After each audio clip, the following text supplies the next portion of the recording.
Bismillahirrahmanirrahim. Assalamualaikum warahmatullahi wabarakatuh. Alhamdulillahi rabbil alamin. Wabihi nasta'inu ala umurid dunya waddin. Asyhadu an la ilaha illallah wahdahu la syarikalah. Wa asyhadu anna Muhammadan abduhu wa rasuluh. Sallallahu alaihi wa ala alihi wa sahbihi. Wa man tabi'ahum bi ihsanin ila yaumiddin. Wa sallama tasliman katsira, amma ba'd. Ma'asyiral muslimin wal muslimat, al musyahidin wal musyahidat, para pemirsa, para pendengar yang dirahmati dan dimuliakan oleh Allah. Alhamdulillahi bi ni'matihi tatimmus shalihat. Kita bersyukur kepada Allah Subhanahu wa taala atas segala nikmat dan karunia yang telah diberikan. Salawat dan salam semoga terlimpahkan selalu kepada junjungan kita Nabi besar Muhammad sallallahu alaihi wasallam, kepada keluarga dan para sahabat serta orang-orang yang senantiasa meniti jalannya sampai hari kiamat. Para pemirsa yang dirahmati dan dimuliakan oleh Allah, di malam hari yang berbahagia ini insyaallah taala kembali kita akan melanjutkan pengajian kita dari pembahasan fiqhul usrah, fikih dalam berkeluarga, yang kita ambilkan dari pembahasan Al-Fiqhul Miyassar ya, yang dikarang oleh sejumlah para ulama. Naam, dan kita ambilkan dari pembahasan Kitabun Nikah wat Talaq. Di pertemuan sebelumnya kita telah menyebutkan tentang hukum nikah dan terkait dengan masalah memilih calon pasangan ya, seorang istri, dan beberapa poin yang kita sebutkan dalam masalah tersebut. Nah, maka pada pembahasan ini kita langsung masuk pada al-mas'alatur rabi'ah, masalah yang keempat di bab yang pertama. Beliau berkata, min ahkamil khidbah wa adabiha. Di antara hukum-hukum dari khidbah ya, melamar, wa adabiha, dan etika atau adab-adabnya. Ya, al-khidbah ya, di kasrah huruf kha-nya beda dengan al-khutbah. Kalau al-khutbah di dhammah huruf kha-nya, maka maknanya adalah al-kalam alladhi yatakallamu bihi al-khatib ya, pembicaraan yang dibicarakan oleh seorang khatib tatkala berkhutbah. Akan tetapi ketika dibaca dengan mengkasrah huruf kha-nya, khidbah, maka diterjemahkan dalam bahasa Indonesia dengan pelamaran atau melamar. Nah, di sini dijelaskan oleh pengarang definisi dari al-khidbah itu. Kata beliau, al-khidbatu hiya izharur raghbati fi zawaj bimra'atin muayyanatin wa i'lamu waliyiha bidzalik. Naam. Al-khidbah adalah izharur raghbah, menampakkan keinginan, fi zawaj, untuk menikahi, bimra'atin muayyanah, seorang wanita tertentu. Ya. Keinginan atau menampakkan keinginan untuk menikahi seorang wanita tertentu yang ingin dikhidbah, yang ingin dilamar. Nah, wa i'lamu waliha bidzalik, dan memberitahukan hal tersebut kepada walinya, kepada wali wanita yang ingin dikhidbah tersebut. Ya. Dan ini insyaallah taala sudah ma'ruf di kalangan kita, ya. Seorang dikatakan mengkhidbah, ya, maknanya dia ingin melamarnya. Dia ingin memberitahukan, menampakkan keinginan dia untuk menikahi wanita yang dia ingin nikahi. Nah, dan hal tersebut dia kabarkan, dia beritahukan kepada wali wanita tersebut. Ini yang disebut dengan khidbah. Jadi dalam proses pernikahan tentu saja ada yang namanya khidbah, ada yang namanya prosesi pelamaran. Yang dari situlah ya dibicarakan perkara yang perlu dibicarakan, dan selanjutnya ya akan berjenjang kepada perkawinan. Nah, para pemirsa yang dirahmati dan dimuliakan oleh Allah, maka di sini akan disebutkan beberapa ya ahkam, beberapa hukum-hukum dan sekaligus adab, etika-etika di dalam proses pelamaran. Yang pertama, kata beliau, tahrumu khidbatul muslim ala khidbati akhihi alladhi ujiba li talabih walau ta'ridan. Walau ta'ridan. Naam. Diharamkan seorang muslim untuk melamar seorang wanita yang telah dilamar oleh saudaranya muslim yang lain. Ya, diharamkan seorang muslim melamar, meminang, mengkhidbah seorang wanita yang telah dikhidbah, yang telah dilamar oleh saudaranya yang muslim. Alladzi ujiba li talabih, yang telah diberikan jawaban, respon positif ya terhadap khidbahnya tersebut, walau ta'ridan, walaupun sifatnya baru ta'rid ya, walaupun sifatnya baru isyarat, bukan terang-terangan diterima. Nah, ini tidak diperbolehkan ya. Wa alima tsani bi ijabatil awwal, dan orang yang kedua yang ingin mengkhidbah ya telah mengetahui adanya respon positif dari pengkhidbah yang pertama, dari orang yang datang pertama yang melamar wanita tersebut.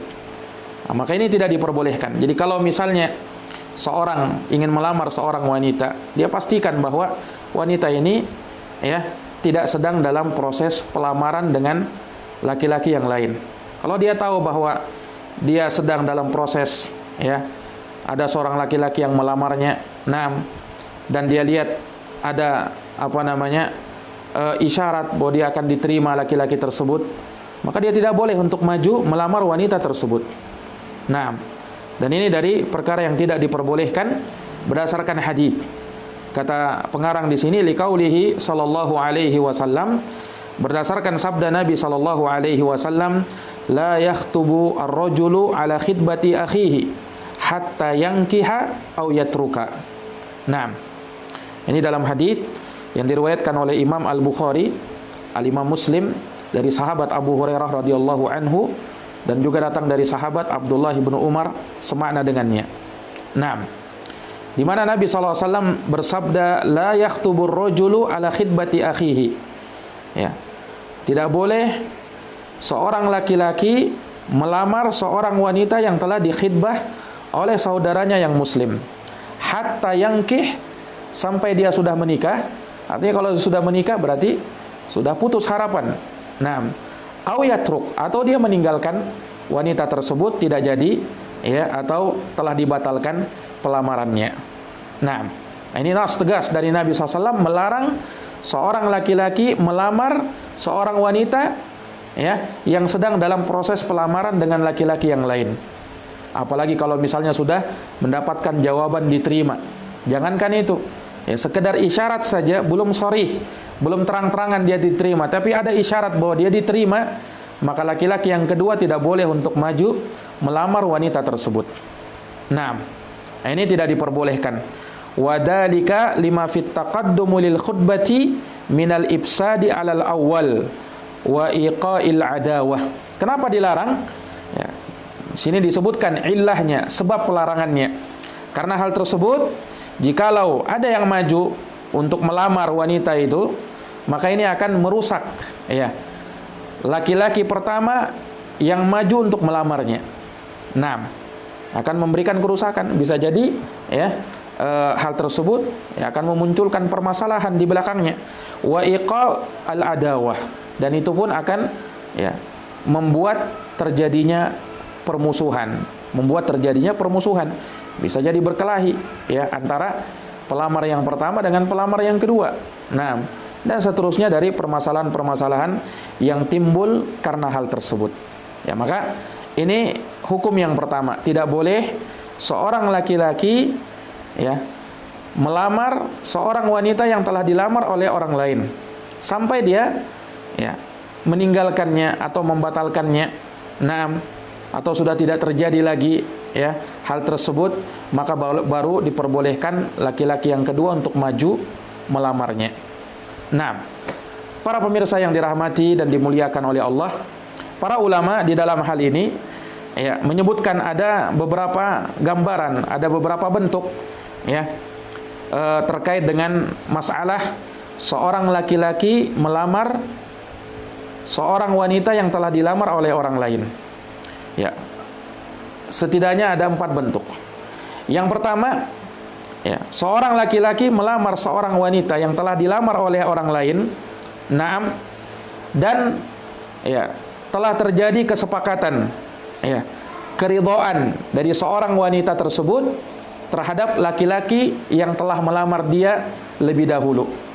Naam, dan pengkhidbah yang kedua atau orang yang ingin maju yang kedua ini, dia tahu bahwasanya laki-laki yang pertama itu telah diterima oleh wanita tersebut. Maka ini haram hukumnya ya, dan berdosa kalau dia melakukan ya pelamaran kepada wanita yang mana dia sudah menerima laki-laki yang pertama. Ini tidak diperbolehkan, ini haram hukumnya.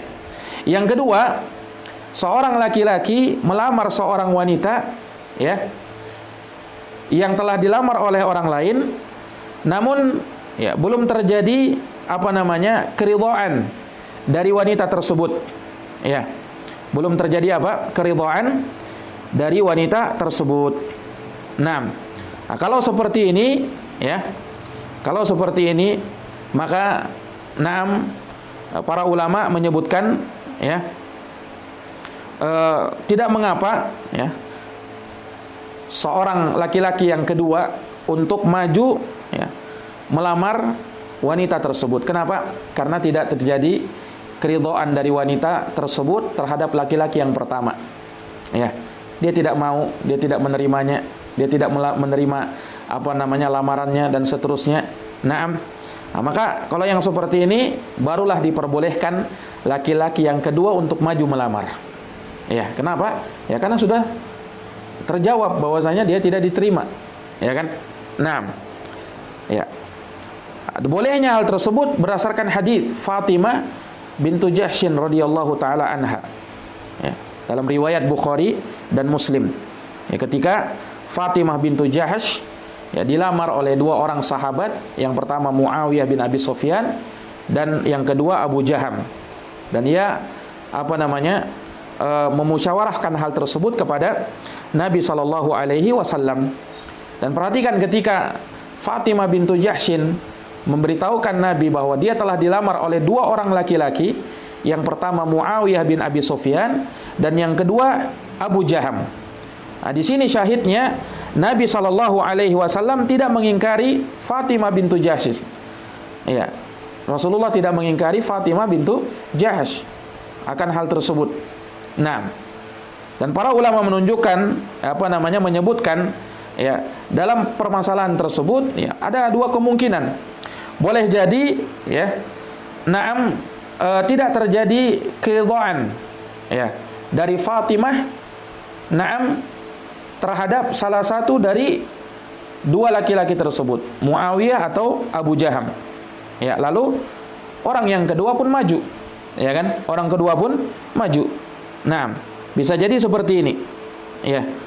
Dan ini ya, kalau memang seperti itu tentunya diperbolehkan. Ya kan?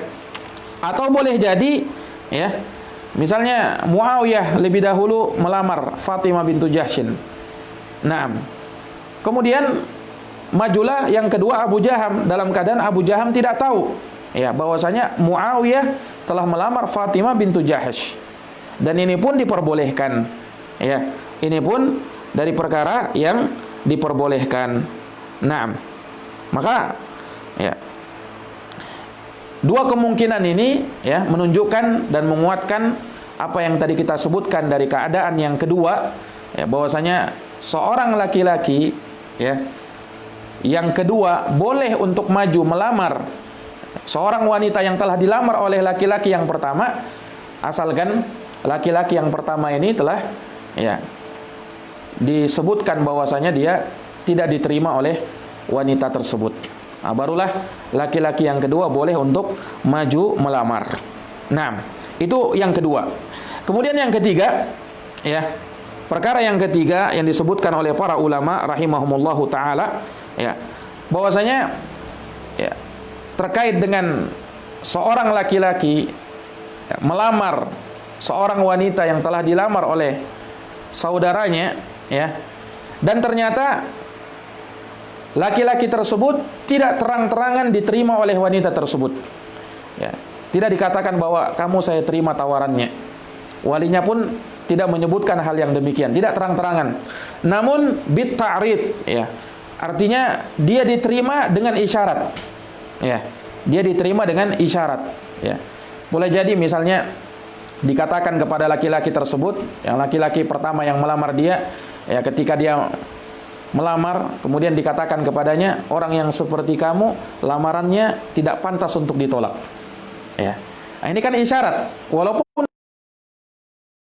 saya terima lamarannya, ya, tapi dia mengatakan laki-laki seperti kamu, lamarannya tidak pantas untuk ditolak.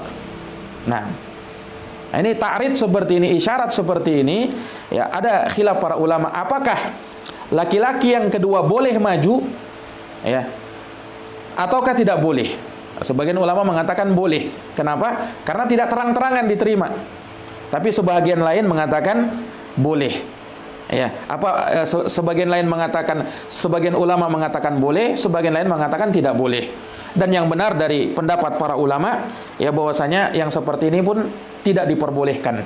Karena ada isyarat bahwasanya dia akan diterima walaupun tidak terang-terangan. Walaupun tidak terang-terangan. Jelas ini? Ini keadaan yang ketiga. Dan yang terakhir, yang keempat, yang disebutkan oleh para ulama rahimahumullahu ta'ala, ini ketika ada seorang laki-laki yang kedua ingin melamar seorang wanita yang telah dilamar oleh laki-laki yang pertama. Yang telah dilamar oleh laki-laki yang pertama. Dan ternyata, ya, laki-laki yang pertama ini, tidak terjadi penolakan dan tidak juga terjadi penerimaan. Ya, baik secara sharih, secara terang-terangan ataukah secara ta'rid, secara isyarat. Ya, yakni wanita ini, ya, ataukah walinya tidak mengatakan saya terima dengan terang-terangan, tidak pula memberikan isyarat bahwasanya dia diterima. Ya, lamarannya diterima. Nah, maka dalam kasus yang seperti ini, apakah laki-laki yang kedua boleh untuk maju? Ini juga ada khilaf para ulama.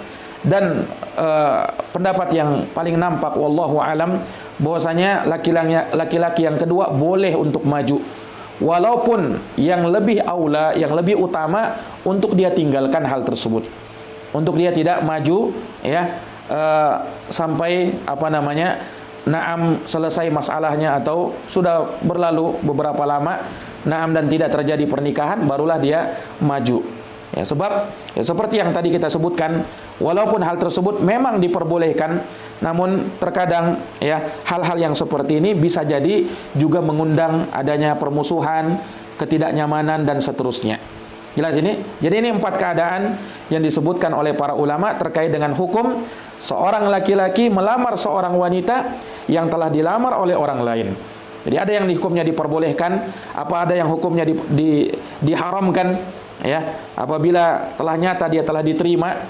Ada yang juga dimasukkan dalam kategori diharamkan apabila hal tersebut secara ta'rid, secara isyarat.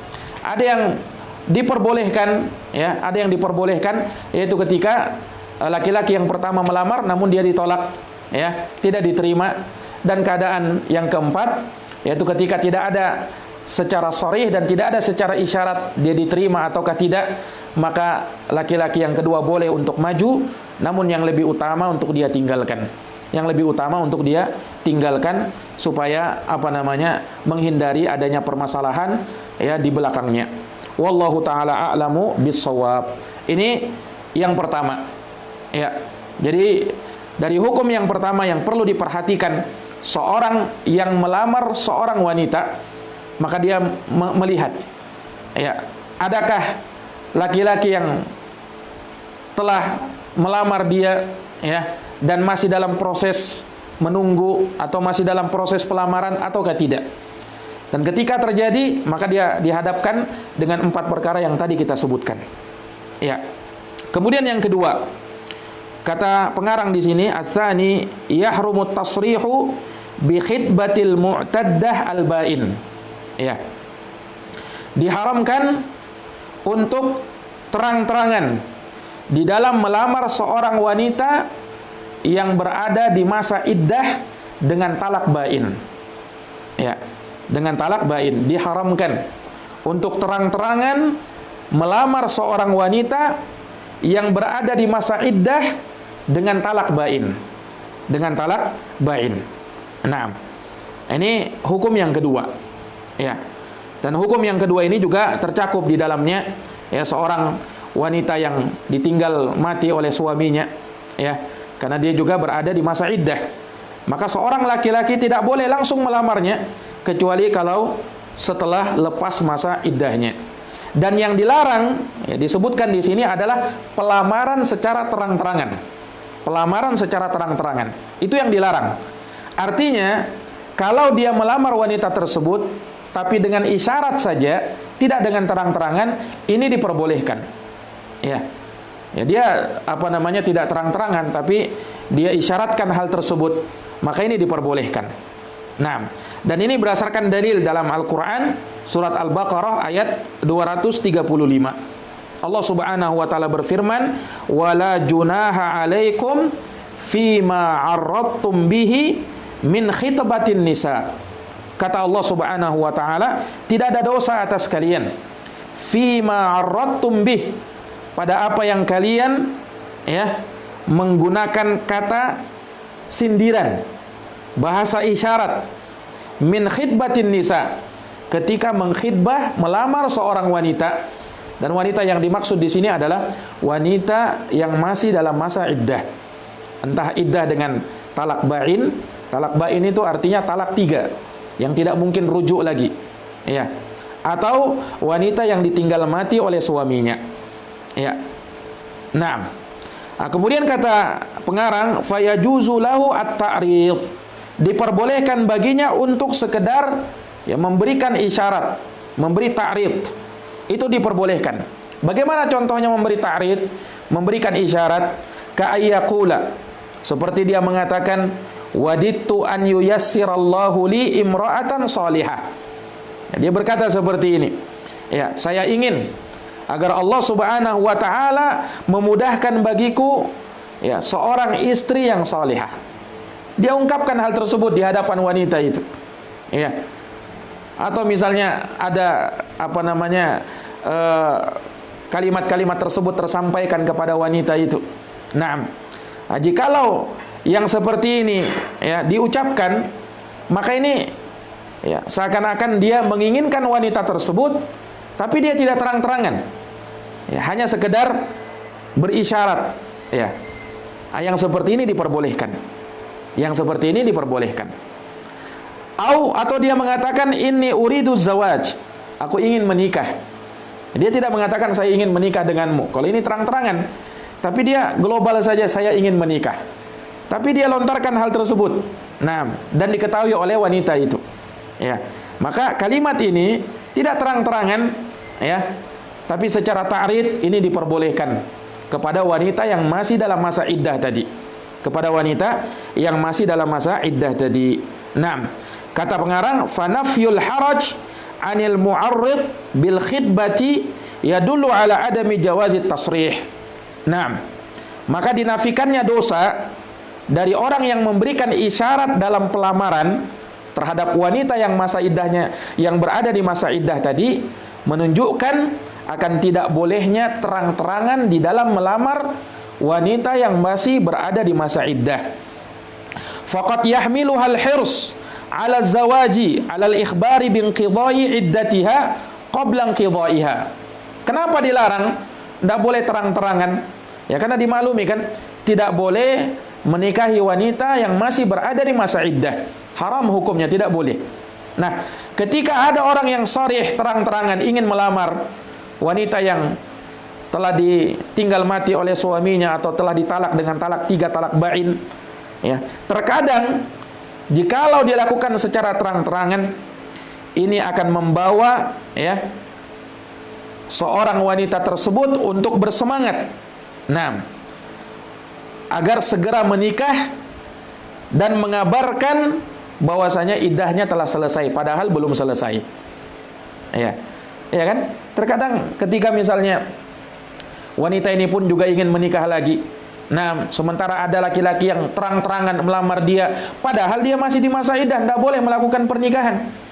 Tapi karena ada orang yang melamar dia terang-terangan, muncullah hasrat tersebut, sehingga terkadang dia mengabarkan, ya, bahwasanya dia sudah lepas masa iddah, padahal dia masih di masa iddah, ya, padahal dia masih di masa iddah.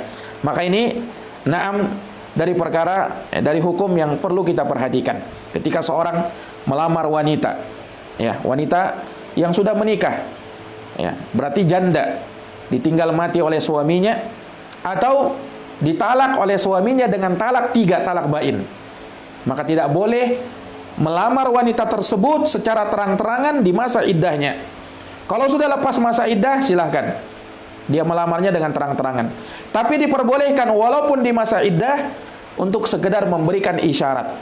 Seperti dengan kalimat yang dicontohkan tadi, ya. Dia mengatakan, saya sangat ingin agar Allah memudahkan kepadaku diberikan seorang wanita istri yang salihah. Atau dia mengatakan, saya ingin segera menikah. Nah, ini isyarat-isyarat yang diperbolehkan.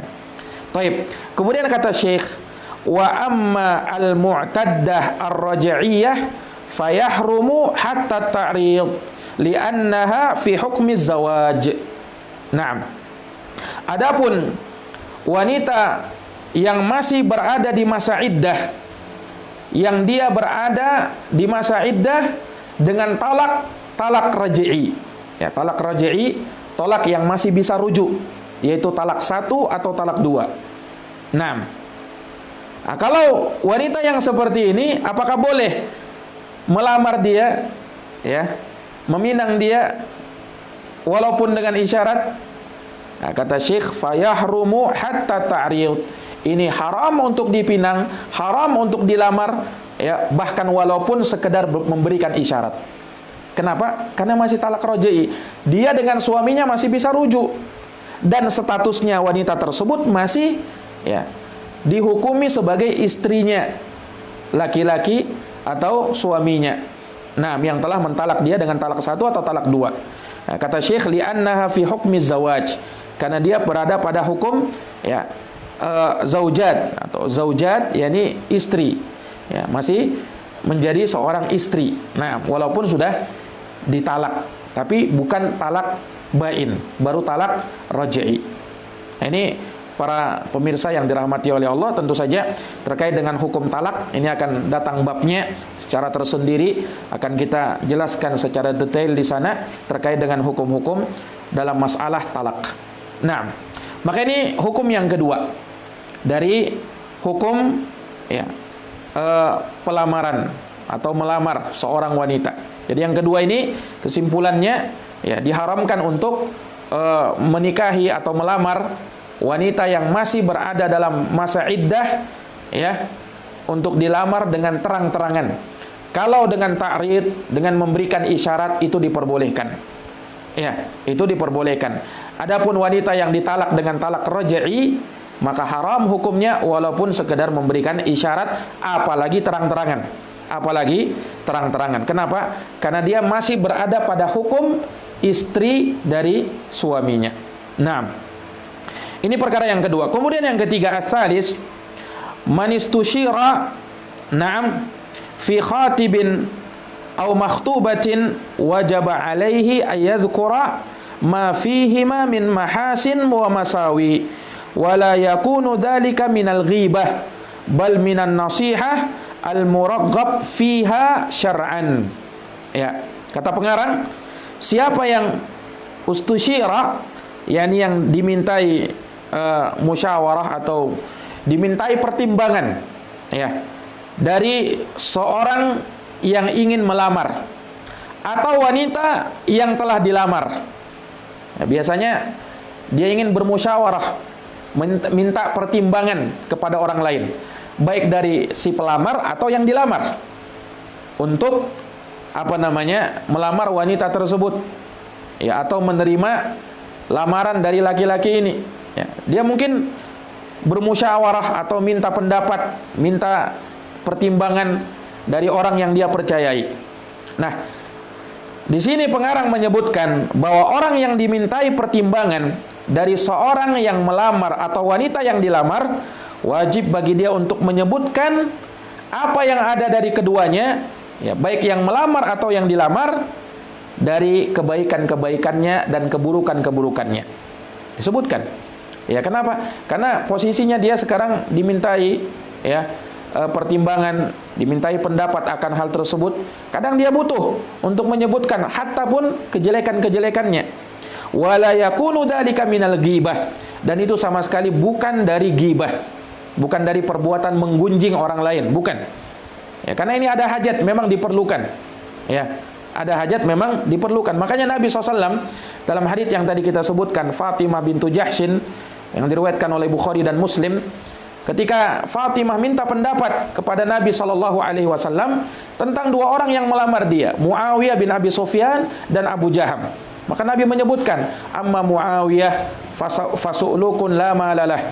Adapun Muawiyah, dia ini orang yang miskin, tidak ada hartanya. Wa amma Abu Jaham, adapun Abu Jaham, dia tidak pernah meletakkan tongkatnya dari pundaknya. Ya, kata para ulama, ya, ada dua penafsiran, ya, bahwasanya Abu Jaham ini, ya, suka memukul atau dikatakan suka melakukan safar perjalanan. Ini kan perkara yang buruk, disebutkan oleh Nabi Shallallahu Alaihi Wasallam. Kenapa? Karena Fatimah ingin minta pendapat. Ya, maka demikian pula seorang misalnya, ya, dimintai pendapatnya tentang seorang laki-laki misalnya, ya, yang telah dilamar, yang telah melamar dia, atau seorang laki-laki minta pendapat, ya, terkait dengan wanita yang ingin dia lamar, maka dia sebutkan apa adanya. Nah, kebaikan-kebaikannya kalau ada dia sebut, keburukan-keburukannya kalau ada pun dia sebut. Ya. Nah, ini dari tanggung jawab seorang yang dimintai apa? Dimintai pertimbangan dari seorang yang melamar atau wanita yang dilamar. Nah, dan sekali lagi itu bukan dari ghibah, bal minan nasihah al-muraghab fiha syar'an. Bahkan itu dari bentuk nasihat, ya, yang memang diberikan motivasi di dalamnya secara hukum syariat. Nah, maka ini dari perkara yang ketiga yang disebutkan oleh pengarang di sini terkait dengan hukum dan adab yang perlu kita perhatikan di dalam proses pelamaran seorang wanita. Kemudian yang terakhir, yang keempat, na'am, kata pengarang di sini, al-khidbatu mujarradu wa'din, ya, bizawaj. Ya, di sini beliau memberikan peringatan, tambih, ya, bahwasanya yang namanya lamaran, pelamaran ini sekedar janji untuk menikahi. Ya, wa'din bizawaj, itu janji untuk menikahi. Naam, wa ibda' ar-raghbati fihi, dan menampakkan keinginan untuk menikahi wanita yang ingin dia nikahi tersebut. Walaysat zawajan, dan ingat itu bukan pernikahan. Jadi pelamaran, peminangan itu bukan pernikahan. Naam, lidha, oleh karenanya, ya baqa kullun minal khatib wal makhtubah ajnabiyan anil akhar. Ya, sehingganya masing-masing dari yang melamar atau yang dilamar, walaupun mungkin sudah diterima lamarannya, nah, tetaplah mereka ini posisinya masih ajnabiyan, bukan mahram. Ya, artinya tidak boleh untuk melakukan perbuatan-perbuatan yang melampaui batas. Nah, tetap dia menjaga jarak dan seterusnya.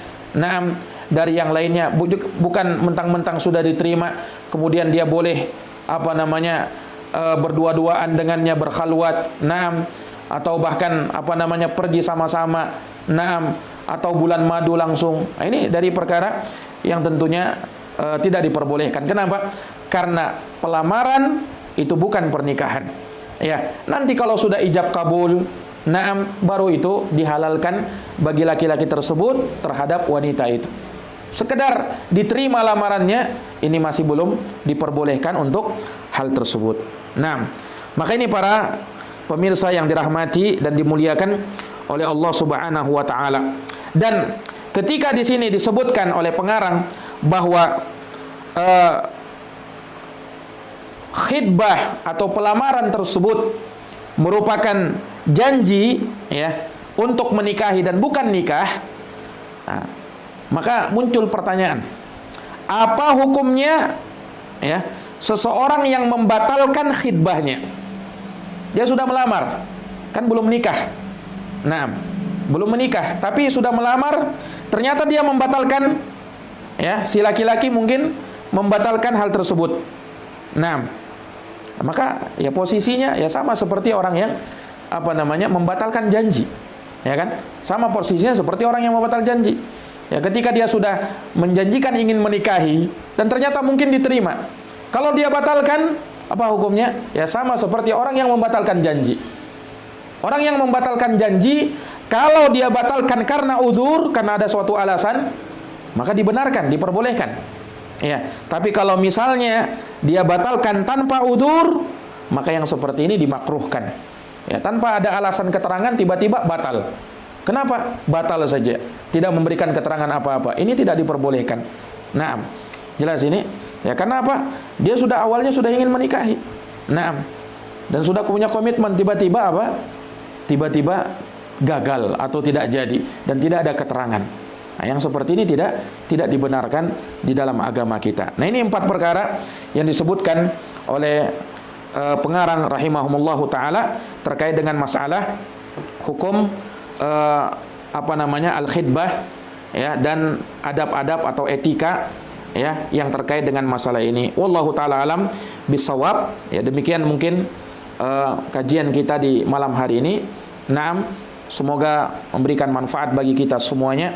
Semoga menambah ilmu kita, dan insyaallah taala di pertemuan yang akan datang kita masuk pada al-mas'alatul khamisah, masalah yang kelima, ya, yaitu tentang hukum nazar. Hukum nazar, ini melihat wanita yang ingin dilamar, ya, wanita yang ingin dinikahi, apa adab-adabnya, apa syarat-syaratnya, apa ketentuan-ketentuannya. Insyaallah taala di pertemuan yang akan datang kita akan jabarkan. Nah, demikian saja kajian kita di malam hari ini. Semoga Allah Subhanahu wa taala senantiasa melimpahkan taufik dan hidayahnya kepada kita semuanya. Hadanallahu wa iyyakum ajma'in. Subhanakallahumma wa bihamdika asyhadu an la ilaha illa anta astaghfiruka wa atubu ilaik. Walhamdulillahi rabbil alamin. Wassalamu alaikum warahmatullahi wabarakatuh.